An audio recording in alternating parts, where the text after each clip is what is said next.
Bismillahirrahmanirrahim. Hello everyone. In today's video, we'll be talking about the 5 most important functions of our language. I've been working on R for the last 7 to 8 years, and I believe these 5 functions are one of the most important functions that everyone must understand in order to work in R and in order to deal with different or multiple data sets. So before wasting more time, let's move on. The very first function that we have is the filter function. Filter functions works exact the way we use filter in the Excel. So it filters data on the basis of different variables, plethora of variables at the same time. So filter function is important. So let's work on it in the R Studio. How can we use filter function in the R Studio? For that, we need to look at the data first. So we'll be using the empty cars data. So if I show you the data, the empty cars, 12 variables, and it is about different cars. So for example, if I want to filter this data, I'll be using the filter function, which is basically located in the dplyr package. You need to know about this dplyr package. So we need to library this dplyr package, dplyr, dplyr. So I've libraried it. So now we're going to use the filter function. I want to filter this data of empty cars on the basis of cylinder. So if you see this cylinder variable, we have got 4, 6, 8 cylinder cars. So if I want to filter out only those cars which have 6 cylinders or the higher number than 6. So how are we going to do it? It's quite easy. For example, if I name this data as this new data as filter data is just a name, right? You can give any name. Filter data is equal to filter function.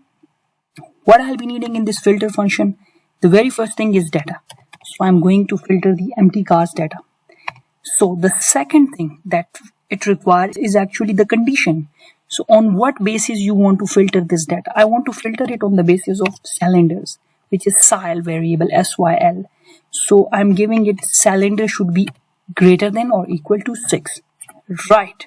So now let's see the filter data with the view function. Filter data. See, it has filtered the data which has the cylinder of 6 and 8. So it has removed the data with the syl of less than 6. Now, if I want to filter the data on the basis of 2 or more variables, so how can I do that? That's quite easy. For example, now I want to filter the data with the cylinder of 6 or 8 plus the gear.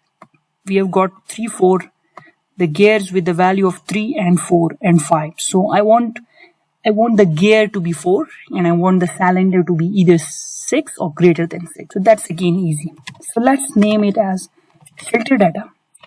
Last time I named it as a filter data. Filter what? Empty cars. Filter empty cars on the basis of what? On the basis of cylinder should be equal to or greater than 6. And now I put this AND because I'm giving it, 2 different arguments and both of the argument must satisfy. So I'll give AND. And the second argument is gear. So this gear. And I'm saying that the gear should be equal to 4. Here I'll be putting double equal to. If you want to, tell R that go in a specific variable inside, and work on a specific number or a point, then you would always give a double equal to. So I'm telling it extract the data that has a cylinder greater than or equal to 6 with the gear 4. Right. Now just let's view this filter data. Filter data. See, the cylinder is either 6 or greater than 6 and the gear is 4. So we have got only 5 observations that has a gear that has a gear of 4 and a cylinder of either 6 or greater than 6. So that was the first function. So that was the first function that we studied. Filter function. What is the second function? Second function is the dplyr function. Dplyr function is very important if you want to work on data set and if you want to work on specific columns of a data set. If you want to, calculate different things of a specific column of a data set, like if you want to calculate the mean, standard deviation, or other things of a specific column of a data set. So how are we going to use this tply function? Let's go to the RStudio. Tply function. Again, we will be working on the same empty cars data for tply. So first of all, tply is a function. What it requires the column that on which you want to work. So we will be working on the empty cars MPG column. So this is an important thing. Empty cars $sign MPG. With the $sign, you can extract specific column from the data. I want to work on this MPG. What I want to work on, I want to tell this node that extract the averages of MPGs on the basis of cylinders. Like extract the mean of the MPG of those cars which has a cylinder of 6 and which has 4 cylinders, which has 8 cylinders. So let's see how it works. So the very first argument that you want to give is the column on which you want to work. So this is the MPG column. And on what basis you want to extract that specific information. So I'm giving the categorical variable empty car cylinder. It's not a categorical, but you can say categorical because we have only got 4 categories of cars that has either 6, 4 or 8 cylinders. So empty cars $cylinder. What I want to calculate the averages, the mean of MPG, the miles per gallon of cars on the basis of cylinders. So I'm giving it a mean. Let's run it. So the cars that have 4 cylinders has actually 26.663 miles per gallon average. The cars that have 6 cylinders has actually 19.74286 of average miles per gallon. And the cars that have 8 cylinders, so 15. So actually, with the increase in the number of cylinders, the average miles per gallon is actually decreasing. A very good information. Now, for example, I want further information. I want a little bit more. So there is a function called summary. So despite the mean, you can write summary. It will give multiple information. So the cars with 4 cylinders has a minimum miles per gallon of 21.40. First quartile is 22.80, median, mean, third quartile and maximum. If I want to calculate the standard deviation, again in the third argument just put st. It will calculate the standard deviation. So it was the tply. What else do we have? We have covered 2 functions. The very first was filter for the filtering of data. The second one was tply for doing statistical things with the data on the basis of a categorical variable. Right. So the third function, what do we have? Let's see. Third is lapply. What is lapply and what is the difference between tply and lapply? You already saw in tply was actually working on the entire column, while lapply actually works on every specific observation of the column. For example, if I want to calculate the square root of every single observation, a specific column, then I'll be using lapply. So it is an important function because sometimes we need to work on every single observation of the data. So lapply will help you out in this specific area. Okay, let's work on the lapply in the RStudio. Again, I'll be using the same empty cars data that we have here. So this is the empty cars data. So what I want in the lapply, for example, I want the square root of every single observation of the MPG. So how it will work? So I'll be typing lapply. The very first argument that it requires is the column on which we want to. So the very first argument is the column, that is empty cars $MPG. I want to work on the specific column of MPG. I want to calculate the square root of every single observation of the MPG. So I'll be giving it as sqrt, so it will calculate the square root. See, it has calculated the square root of all the 32 observations. So if we move up, so it has calculated square root of all the 32 observations. Now, for example, if I want to square it, then I'll be using, a special function for it. I can create a function for it. So let's open this R script. Right, a one-liner function. You can create a one-liner function for it. Remember, if you want to create your own function, you will be using this R script. So for example, if I name this function as square, so how it will work? Square is equal to function of x. It's a function of x, right? Then you will be using this bracket and you will come to the new line. You will come, work in the new line. So what is square? Square is actually the square of this x that I put above. Now just run it. select all and click on this run. I'll be using this apply function and I want square of every single MPG. So I've already, created this square function for it. So just put square here. It will work. Right. So it has calculated the square of every single MPG. So the squares of all individual observation. Right. So if I take you here, see, square of all the 32 observation. So that was all about the third function, apply. Remember, we covered three functions: filter for the filtering of data, apply for doing specific statistical things with the entire columns on the basis of certain categorical variables. The third one, apply. Apply is to doing mathematics with every specific observation of the data set, of specific variable of the data set, or whatever you call. So that was the three functions that we covered. What is the function number 4? That is important. Okay, the fourth function is ggplot function. Remember, ggplot is for plotting in our studio, and it is the most important function, I believe, in all these 3, 4, 5 functions that we studied today and we discovered today. So ggplot2. So how does it work, in the RStudio? For the ggplot function, we need to install the package ggplot2. So I've already installed it. Let me show you how you can library it. So ggplot2. So I've libraried it, ggplot2.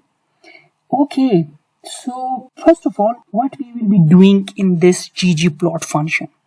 Ggplot function actually sort of make plots and graphs for you, a very interactive sort of plots and graphs. So ggplot is the most, used function in RStudio for the plotting. Almost students and practitioners from every field use actually this ggplot2 package, and specifically ggplot function. So for example, I'm going to plot the weight, the MPG against the weight. Right. So how I can work on it? Quite easy. We'll be using the ggplot function for it. ggplot, right.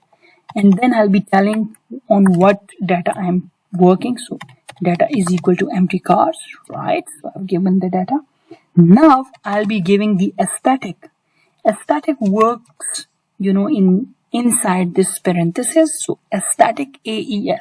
What is our aesthetic? In aesthetic, we will be telling what is the X and what is the Y. So the X is weight, right? And what is Y? The Y is equal to MPG. Now, after, this parenthesis, I'll be telling, I'll be giving the plus sign, point in which there will be points displayed. So for that, I'll be giving as geom underscore point, right? Geom underscore point. And then you have to place these two parentheses. Click on it. See, we have weight on the x-axis, we have MPG on the y-axis, and we have, plots. You can add few other features in it as well. For example, if you want to give a title. So again, everything else remains the same. ggplot, data is equal to empty cars. Aesthetics remains the same. Viewpoint remains the same. You have to add another thing. So place plus sign and then labs function. So labs, inside labs, give a title. Title is equal to, for example, I'm going to give title as weight in miles per gallon relationship.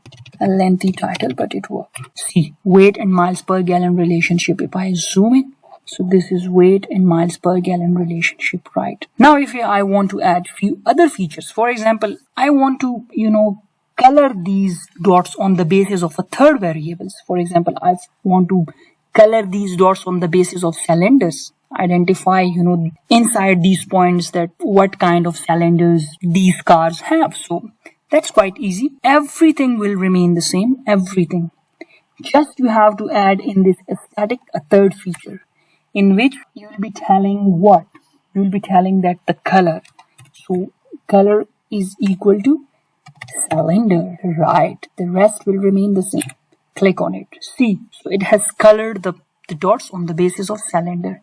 So we have cars with the 4 cylinders, 5, 6, 7, 8. So as the dots becomes darker, the cylinders, becomes lesser. So the darker it is, the lesser cylinder it has. The lighter it is, the more cylinder it has. Right, so it was the third feature. So that was all about the ggplot 2. You can explore it further. There are too many geom, sort of plots. You can put a line on it. You can, draw multiple types of plots. You can draw box plots. You can draw pie charts and everything with this ggplot. So it was a sort of a little bit, explanation of it. I want you all to go in detail and explore this ggplot and work on your data. Okay, so what is our function number 5? Remember, we covered 4 functions: filter, tuple, lapply, and ggplot. So the 5th function that we'll be working on is actually the lm function. Lm function is also very important function. It actually calculates, estimates the regression. But we'll be working on 2 other functions inside this lm function as well. Regression is always very important, and we always encounter with regression. That's why I have placed this lm function in my 5th most important 5 functions. So I want you all to learn this lm function as well. So how it works in the in the RStudio. Let's name it as model. Model is equal to lm function. Lm function, the first variable that you will be placing is actually the dependent variable mpg. It is mpg. So what is mpg? Let's say it's dependent on, for the dependency you will place this specific sign. I don't know what do we call this, but this specific sign mpg is dependent on cylinders plus HP, for example, horsepower, and then comma data. On which data I am working? Data is equal to MP cars. Right, so it has run the regression. Now if I want to show the results of this regression, I'll be using the summary function. Summary of this model. I've named it as model. Okay, so this is the regression results. See, the cylinder has negative, association with the miles per gallon. Horsepower has also a negative relationship with the miles per gallon. The impact of the cylinder is statistically significant with 1% significance level, while the horsepower relationship is actually insignificant because the p-value, if you see, the p-value is actually 21.2%. It should be less than 0.5%. Sorry, 5%. So it's greater than. That's why we do not see any steric signs on it. The intercept is also significant. So the R square value is, the adjusted R square value is 72.28%, which is quite higher. And this is the p-value of it. Remember, show you one other function in order to have these results in a proper table form. So for that, you need to install the stargazer function library. Stargazer. This is the stargazer package, and inside the stargazer package we will be using stargazer function. Stargazer. Okay, in the stargazer, first you have to put the model, which is important, and then you have to put the type. So for example, I want this data in the text form, so type is equal to text. See, so now it's a bit interesting. The dependent variable is mpg, miles per gallon, and we have got 2 independent variables. One is significant, so this is the standard error values. These 2 are the standard error values. This is our constant. Number of observations are 32. R square 0.741, adjusted R square 0.723. Residual standard error is this thing. F statistics 41.422, again significant. So this stargazer is a very good function in order to have the results in a proper table form. So that was all about our 5 most important functions, and I hope you will like this video. I want your comments on it, and please subscribe my channel if you haven't subscribed it, because I'm coming with more important videos on R and other softwares and languages. Thank you very much. God bless you all. Allah Hafiz.